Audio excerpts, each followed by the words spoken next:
Nous avions donc laissé Louis XV, roi à 5 ans, orphelin de père et de mère. Mais c'est à 15 ans que Louis XV monte sur le trône, littéralement. Non, descends de là, c'est une image. Contrairement à ce que nous sommes en train de regarder, il a reçu une très bonne éducation.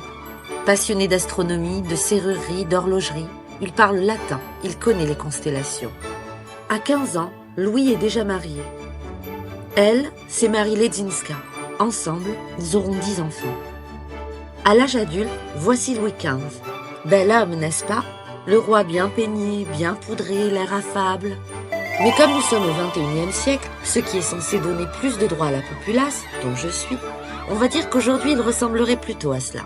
Et je suis presque sûre que Louis XV lui-même, ce roi passionné de technologie, aurait approuvé. Et oui, comme tout jeune homme, il devait aimer danser. Et les femmes, dit-on, un peu trop.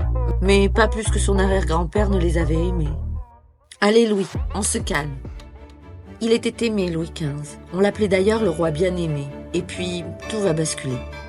Lors d'un bal masqué, déguisé en if, oui, en arbre, il croise le regard de Jeanne-Antoinette Poisson. C'est le coup de foudre. Comme l'avait prédit une voyante lorsqu'elle était enfant, et comme elle y a toujours cru, elle est née pour être la maîtresse du roi. Madame de Pompadour était aussi l'instrument du destin, et peut-être celui de la malédiction. Car ce qui avait commencé comme un conte de fées allait bientôt tourner au cauchemar.